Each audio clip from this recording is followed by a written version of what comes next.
हरे कृष्णा। परम भगवान श्री कृष्ण स्वयं जिस मास की महिमा का गान करते हैं वो है मार्गशीर्ष मास, और इस पवित्र मार्गशीर्ष मास में हम श्रवण कर रहे हैं उसकी विशेष महात्म्य कथा का। इसी कथा श्रृंखला की पिछली कड़ी में हमने सुना था कि भगवान शिव, ब्रह्मा जी और धर्मराज भगवान श्री कृष्ण से मिलने और उनसे पृथ्वी पर अवतार धारण करने की याचना करने के लिए उनके धाम गोलोक वृंदावन में जाते हैं। और उस समय हमने संपूर्ण गोलोक वृंदावन का निरीक्षण और उसका वर्णन श्रवण किया था, जो कि अत्यंत मनोहर और विस्तृत था। संपूर्ण गोलोक वृंदावन का भ्रमण करने के बाद सभी देवतागण भगवान के अंतःपुर में पहुंचे और वहां पर उन्होंने एक अत्यंत अद्भुत और आश्चर्यमय तेज पुंज दिखाई दिया, जो करोड़ों सूर्यों के समान प्रकाशमान था। सभी देवता समझ गए कि ये अवश्य ही परम भगवान श्री कृष्ण और श्रीमती राधा रानी का स्थान है, और इस प्रकार ब्रह्मा जी ने उस स्थान पर स्तुति करना आरंभ किया। भगवान की स्तुति करते हुए ब्रह्मा जी ने कहा, जो वर, वरेण्य, वरद, वरदायकों के कारण और संपूर्ण प्राणियों की उत्पत्ति के हेतु हैं, उन तेजस स्वरूप परमात्मा को मैं नमस्कार करता हूँ। जो मंगलकारी, मंगल के योग्य, मंगल स्वरूप और समस्त मंगलों के आधार हैं, उन तेजोमय परमात्मा को मैं प्रणाम करता हूँ। जो सर्वत्र विद्यमान है, निर्लिप्त, आत्म स्वरूप, परात्पर, निरीह और अतिवर्ग्य है, उन तेजस स्वरूप परमेश्वर को मैं नमस्कार करता हूँ। हे प्रभु, आप तेज स्वरूप परमात्मा को नमस्कार है। जो सगुण रूप है वही लक्ष्य होता है और विद्वान पुरुष उसी का वर्णन कर सकते हैं, परंतु आपका रूप अलक्ष्य है, अतः मैं उसका वर्णन कैसे कर सकता हूँ। आप सबके साक्षी हैं, लेकिन आपका साक्षी कोई नहीं। आप तेजोमय परमेश्वर को मेरा बारंबार नमस्कार है। इस प्रकार जब ब्रह्मा जी स्तुति कर रहे थे तो उस समय उन्होंने उस तेज पुंज के सामने उस तेजो राशि के मध्य भाग में एक सुंदर कमनीय शरीर को देखा, जो सजल जलधर के समान श्याम कांति से युक्त और अत्यंत मनोहर था। उसके मुख पर मंद मुस्कान की छटा थी। उसका स्वरूप परम आनंदजनक और त्रिलोकी के चित्त को मोह लेने वाला था। अग्नि से शुद्ध दिव्य पीताम्बर से उस श्री विग्रह की अपूर्व शोभा बढ़ रही थी, और वो और कोई नहीं अपितु स्वयं भगवान श्री कृष्ण थे। उसी तेज पुंज में उन देवताओं ने मनोहर अंग वाली अत्यंत दैदीप्यमान श्रीमती राधा रानी को भी देखा, जो अपनी मंद मुस्कान के साथ अपनी ओर देखने वाले सभी को निहार रही थी। उन श्रेष्ठ परमेश्वर और सुंदरी परमेश्वरी का दर्शन करके सभी देवताओं को अत्यंत आश्चर्य हुआ। उनका हृदय कृतज्ञता से और भक्ति भाव से छलक उठा। उनके संपूर्ण मनोरथ पूर्ण हो गए, और इसीलिए फिर एक बार तीनों देवताओं ने भगवान की इस प्रकार स्तुति की। ब्रह्मो उवाच तव चरण सरोजे मन्मनश्चञ्चरीको भ्रमतु सततमीश प्रेम भक्त्या सरोजे भवन मरण रोगात् पाहि शान्त्यौषधेन सुदृढ़ सुपरिपक्वां देहि भक्तिं च दास्यम्। ब्रह्मा जी ने कहा, हे परमेश्वर, मेरा चित्त रूपी चंचरिक भ्रमर आपके चरणार विंद में निरंतर प्रेम भक्ति पूर्वक भ्रमण करता रहे। शांति रूपी औषध देकर मेरे जन्म मरण के रोग से रक्षा करें और मुझे सुदृढ़ और अत्यंत परिपक्व भक्ति और दास्य भाव प्रदान करें। उसके बाद भगवान शिव ने स्तुति करते हुए कहा, भव जलधि निमग्ना चित्तमीनो मदीयो भ्रमति सततमस्मिन् घोर संसार कूपे विषयमति विनिन्द्यं सृष्टि संहार रूपम् अपनय तव भक्तिं देहि पादारविंदे।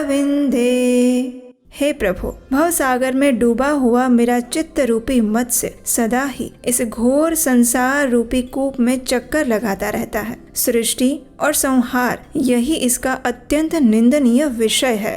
आप इस विषय को दूर कीजिए और अपने चरणार विंद की भक्ति प्रदान कीजिए। अब आगे धर्मराज ने कहा, तव निज जन सार्ध्वं संगमो में सदैव भवतु विषय बंध छेदने तीक्ष्ण खड्ग तव चरण सरोजे स्थान दाने कहेतु जनुषि जनुषि भक्तिम देहि पादारविंदे।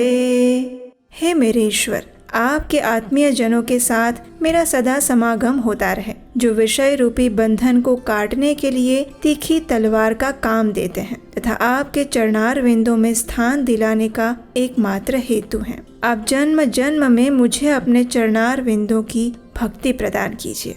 इस प्रकार स्तुति करने के बाद सभी देवताओं के मनोरथ पूर्ण हुए और वे तीनों देवता कामनाओं की पूर्ति करने वाले उन परम भगवान श्री राधा वल्लभ के समस्त उपस्थित हो गए। देवताओं की ये स्तुति सुनकर भगवान श्री कृष्ण के मुखार विंद पर सुंदर मुस्कान छा गई। वे उनसे हितकर और प्रिय सत्य वचन कहते हुए इस प्रकार कहने लगे। हे देवतागण, आप सभी लोग इस समय मेरे धाम में पधारे हैं। यहाँ आप सभी का स्वागत है। भगवान शिव के आश्रय में रहने वाले लोगों का तो कुशल पूछना उचित ही नहीं है। यहाँ आकर आप सभी निश्चिंत हो जाइए। मैं समस्त जीवों के भीतर विराजमान हूँ, लेकिन स्तुति के द्वारा प्रत्यक्ष होता हूँ। आप सबकी जो इच्छाएं हैं वो मैं अच्छे से जानता हूँ। हे देवतागण, शुभ और अशुभ जो भी कार्य है वो समय पर ही घटित होगा। वृक्ष अपने समय पर ही सदा फूलते और फलते हैं। आप सभी ने देखा है कि पृथ्वी पर अनेक राजा और मनु हुए हैं और वे सभी अपने अपने कर्मों के फल के परिपाक से काल के अधीन हो गए हैं। आप सभी का गोलोक वृंदावन में जो एक क्षण व्यतीत हुआ है, उतने में पृथ्वी पर 7 मनवंतर बीत चुके हैं। 7 इंद्र समाप्त हो चुके हैं और इस समय 8वें इंद्र चल रहे हैं। इस प्रकार मेरा काल चक्र दिन रात भ्रमण करता है। हे देवताओं, मैं काल का भी काल हूँ, विधाता का भी विधाता हूँ, संहारकारी का भी संहारक हूँ और पालक का भी पालक परात्पर परमेश्वर हूँ। मैं जिनका संहार करना चाहूँ उनकी रक्षा कौन कर सकता है, और मैं जिनका पालन करूँ उसको मारने वाला भी कोई नहीं है। लेकिन मेरे भक्त नित्य देही हैं, उनका संहार करने में मैं भी असमर्थ हूँ। भक्त सदैव मेरे पीछे चलते हैं और मेरे चरणों की आराधना में लीन रहते हैं, इसलिए मैं भी अपने भक्तों के निकट उनकी रक्षा के लिए सदैव उपस्थित रहता हूँ। मेरे भक्तों का कभी नाश नहीं होता। हे देवेश्वरों, भक्तों का भक्ति पूर्वक दिया हुआ जो द्रव्य है उसे मैं बड़े प्रेम से स्वीकार करता हूँ, लेकिन अभक्तों द्वारा दी हुई कोई भी वस्तु मैं नहीं खाता और ना ही मुझे स्वीकार्य है। हे देवताओं, मैं पृथ्वी पर अवश्य आऊंगा। अब आप सब भी अपने अपने स्थान को पधारिए और शीघ्र ही अपने अंश रूप में भूतल पर अवतार धारण कीजिए। इस प्रकार भगवान श्री कृष्ण ने गोपों और गोपियों को बुलाकर मधुर और सत्य और समय उचित बातें कही। हे मेरे प्रिय गोप और गोपियों, ध्यान पूर्वक सुनो। तुम सब के सब नंद राय जी के जो उत्कृष्ट व्रज हैं उनके पास जाओ, उस व्रज में अवतार धारण करो। हे राधिके, तुम भी शीघ्र ही वृषभानु के घर पधारो। वृषभानु की प्यारी पत्नी बड़ी साध्वी है, उनका नाम कलावती है। वास्तव में वे पितरों की मानसी कन्या है और नारियों में धन्या और मान्या समझी जाती है। पूर्व काल में दुर्वासा मुनि के श्राप के कारण उनका व्रज मंडल में गोप के घर में जन्म हुआ है। तुम उन्हीं कलावती की पुत्री बनकर जन्म ग्रहण करो और शीघ्र ही नंद के व्रज में जाओ। मैं बालक रूप से वहां आकर तुम्हें प्राप्त करूंगा। हे राधे, तुम मुझे प्राणों से भी अधिक प्रिय हो और मैं भी तुम्हें प्राणों से बढ़कर प्यारा हूँ। हम सदैव एक रूप हैं। इस कथा को आगे बढ़ाते हुए नारायण ऋषि ने कहा, हे मुने, ये सुनकर श्री राधा ने प्रेम से विह्वल होकर रुदन करना शुरू कर दिया और फिर अपने सुंदर नेत्रों द्वारा भगवान श्री कृष्ण के मुख चंद्र की सौंदर्य सुधा का पान करने लगी। भगवान श्री कृष्ण की आज्ञा पाते ही सभी गोप और गोपियों ने देखा कि एक उत्तम रथ वहां पर आ गया। वो श्रेष्ठ मणि रत्नों के सार तत्व और सुंदरता से विभूषित था। पारिजात पुष्पों के हारों से उसे सजाया गया था और वो सुंदर विमान अनुपम तेज पुंजमय दिखाई दे रहा था। उस विमान में एक श्याम सुंदर कमनीय पुरुष दृष्टिगोचर हुए, जिनके हाथों में शंख, चक्र, गदा और पद्म शोभा पा रहे थे। उन्होंने सुंदर पीतांबर धारण किया था। उनके श्री अंग चंदन, अगरू, कस्तूरी और केसर के अंग राग से अलंकृत थे। उनके वाम भाग में सुरम्य शरीर वाली शुक्ल वर्णा मनोहरा विद्या की अधिष्ठात्री देवी सरस्वती विराजमान थी, जिनके हाथों में वेणु, वीणा और पुस्तकें थी। उन महानारायण के दाहिने भाग में शरद काल के चंद्रमा की प्रभा जैसी, तपाए हुए सुवर्ण जैसी प्रकाशमान सुंदर देवी लक्ष्मी दृष्टिगोचर हो रही थी। पत्नियों और पार्षदों के साथ शीघ्र ही विमान से उतरकर वे नारायण देव गोप गोपियों से भरी हुई उस रमणीय सभा में आ पहुँचे। उन्हें देखते ही ब्रह्मा आदि देवता, गोप और गोपी सभी उठकर खड़े हो गए। देवर्षि गणों ने सामवेद उक्त स्तोत्र द्वारा उनकी स्तुति की और उनकी स्तुति समाप्त होने पर नारायण देव आगे जाकर श्री कृष्ण विग्रह में विलीन हो गए और इस परम आश्चर्य की बात को देखकर सभी को बड़ा विस्मय हुआ। उसी समय वहाँ एक दूसरा सुवर्णमय रथ आ पहुँचा। उससे जगत का पालन करने वाले त्रिलोकीनाथ स्वयं भगवान विष्णु उतरकर उस सभा में आए। उनकी भी 4 भुजाएं थीं। वनमाला से विभूषित पीताम्बरधारी संपूर्ण अलंकारों की शोभा से वे संपन्न थे। उन्हें देखकर भी सभी लोगों ने उठकर उन्हें प्रणाम किया, उनका स्तवन किया और उसके बाद वो भी श्री राधिका वल्लभ के श्री कृष्ण शरीर में लीन हो गए। भगवान श्री विष्णु के कृष्ण विग्रह में विलीन होने के बाद वहाँ तुरंत ही शुद्ध स्फटिक मणि के समान गौर वर्ण वाले संकर्षण पुरुष पधारे। उनके सहस्त्रों मस्तक थे, वे 100 सूर्यों के समान दैदीप्यमान हो रहे थे। उन्हें आया हुआ देखकर सभी ने उनका विष्णु स्वरूप संकर्षण का स्तवन किया। उन्होंने भी वहां आकर मस्तक झुकाकर राधिकेश्वरी की स्तुति की और भक्ति भाव से उन्हें प्रणाम किया। और उसके बाद धर्म के पुत्र स्वरूप हम दोनों भाई नर और नारायण वहां गए। मैं तो श्री कृष्ण के चरणार विंद में लीन हो गया, लेकिन नर अर्जुन के रूप में दृष्टिगोचर हुआ। इसी बीच देवताओं ने वहां दूसरा एक उत्तम रथ देखा जो सुवर्ण सार तत्व का बना हुआ था। भगवान शंकर की प्रसन्नता के लिए विश्वकर्मा ने यत्न पूर्वक उस दिव्य रथ का निर्माण किया था। वो 50 योजन ऊंचा और 4 योजन विस्तृत था। उसमें भांति भांति के आयुध शोभा पा रहे थे। उस विमान में बैठी हुई मूल प्रकृति ईश्वरी देवी दुर्गा को सभी देवताओं ने देखा, जो रत्नमय अलंकारों से विभूषित थीं। उस रथ से उतरकर पुत्रों सहित देवी ने भी विनम्रता पूर्वक भगवान श्री कृष्ण को प्रणाम किया और फिर एक श्रेष्ठ आसन पर बैठ गई। उसके बाद भगवान गणेश और कार्तिकेय ने परात्पर श्री कृष्ण, भगवान शिव, धर्म, संकर्षण और ब्रह्मा जी को भी प्रणाम किया। उस समय सभी देवता और देवी उस सभा में श्री हरि के सामने बैठ गए।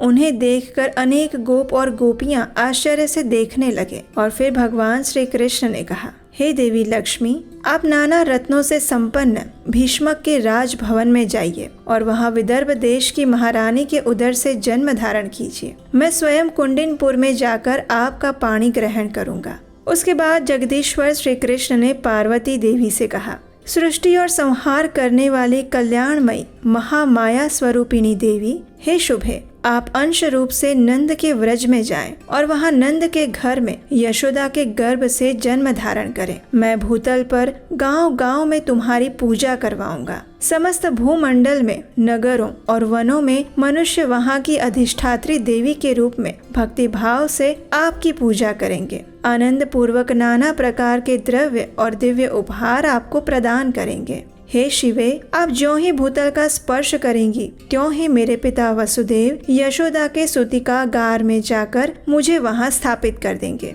और फिर आपको लेकर वापस आ जाएंगे। कंस का साक्षात्कार होने मात्र से आप पुनः शिव के समीप चली जाएंगी और मैं भूतल का भार उतार कर अपने धाम में वापस आऊंगा। उसके बाद भगवान श्री कृष्ण ने स्कंद से कहा, हे वत्स सुरेश्वर, तुम अंश रूप से भूतल पर जाओ और जाम्बवती के गर्भ से जन्म ग्रहण करो। सभी देवता अपने अंश से पृथ्वी पर जाएं और जन्म ले। मैं निश्चय ही पृथ्वी का भार हरण करूंगा।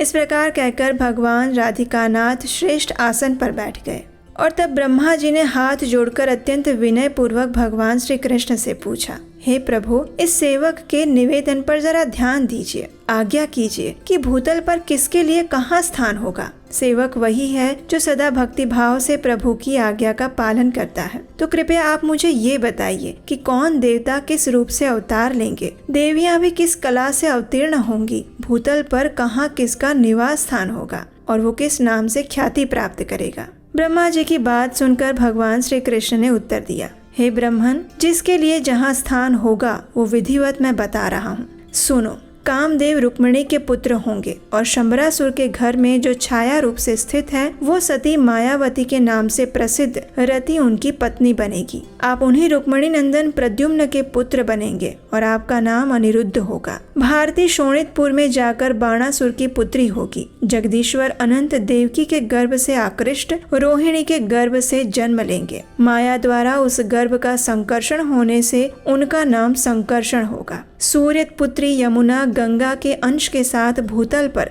कालिंदी नाम वाली पटरानी बनेगी। तुलसी आधे अंश से राजकन्या लक्ष्मणा के रूप में अवतीर्ण होगी। वेद माता सावित्री नग्नजीत की पुत्री सती सत्या के नाम से प्रसिद्ध होगी। वसुधा सत्यभामा और देवी सरस्वती शैव्या बनेंगी। रोहिणी राजकन्या मित्र वृंदा होगी। सूर्य पत्नी संज्ञा अपनी कला से जगत गुरु की पत्नी रत्नमाला बनेगी। स्वाहा अपने एक अंश से सुशीला के रूप में अवतीर्ण होगी। ये रुक्मिणी आदि 9 स्त्रियां हुई। इसके अतिरिक्त पार्वती अपने आधे अंश से जाम्बवती होगी और ये 10 पटरानियां होंगी। समस्त देवताओं के अंश भूतल पर जाएं। वे राजकुमार होकर युद्ध में मेरे सहायक बनेंगे। कमला की कला से 16,000 राजकन्याएं प्रकट होंगी और वे सब की सब मेरी रानियां बनेंगी। वे धर्मदेव अंश रूप से पांडुपुत्र युधिष्ठिर होंगे। वायु के अंश से भीमसेन का और इंद्र के अंश से साक्षात अर्जुन का प्रादुर्भाव होगा।